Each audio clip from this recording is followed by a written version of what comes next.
It's no secret that the childhood obesity rate is at an all-time high in this country and in some ways throughout the world, quadrupling in the last decade here in the U.S. But I want you all to look at these sequin t-shirts. These are being sold now in the kids section of a big box retailer. We asked our Facebook followers if they think these shirts may be sending a harmful message by glamorizing junk food. So before we get into this and give our own opinions, some folks out there, like Kathy said, poor choice for an image on shirts. When people are surrounded by images of food and have a lack of willpower, they'll be drawn to eating when not truly hungry. Heather says, no, I blame the parents and the food industry. I'm an active person, and this summer I saw obese young children being active, yet they carry a bag of chips for a snack. Destiny says, it's unfortunate that today's generations blame everything and everyone else for their problems. Maybe next we'll hear of someone suing whoever made the shirt for making them fat. People are pretty passionate about these topics and who is to blame, who is responsible. I want to apologize to you. I would have worn my kale arugula t-shirt, but it's in the wash. I couldn't get it going today, but I meant to wear it with my suit.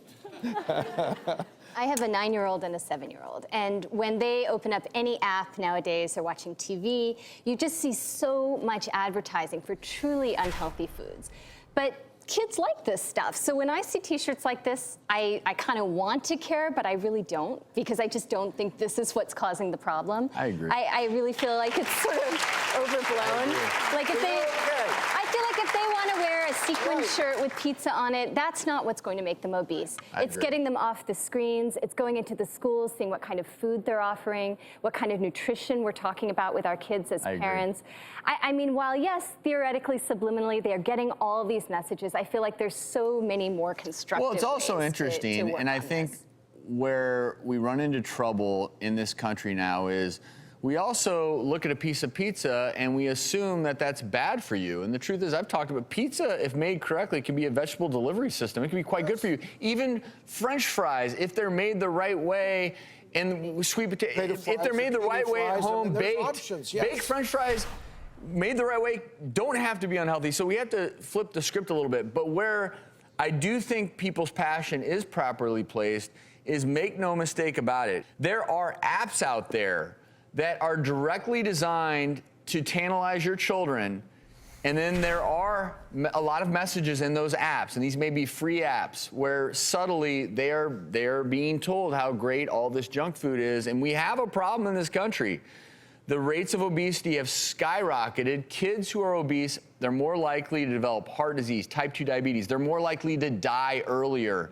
It is also very true that once a child becomes obese, it is much harder to lose that weight than to prevent it in the first place. So that we have to acknowledge all of your life. It's a true epidemic, and I think the number was 1/3 of children and adolescents are either overweight or obese. And that number was in 2012.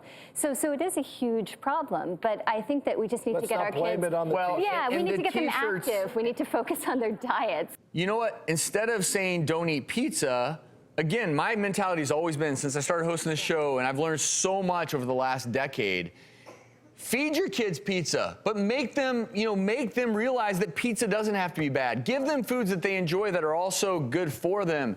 And most kids aren't going to. I know you love arugula, but most kids aren't going to come home and eat plain arugula, by the way, which is quite tasty, by the way. But that's, you can't take a kid and just say, here's your broccoli and arugula, just eat it. Ignore But you have to teach them things in moderation, right? That there is a place for these things as treats, but not as the staple. There is, and occasionally all kids. Yeah. I mean, you can't totally deprive them either. That's going to create an unhealthy situation. Well, again, it's one of those things where parents and schools just all have to come together in a message to their kids that food can be their medicine, not their poison.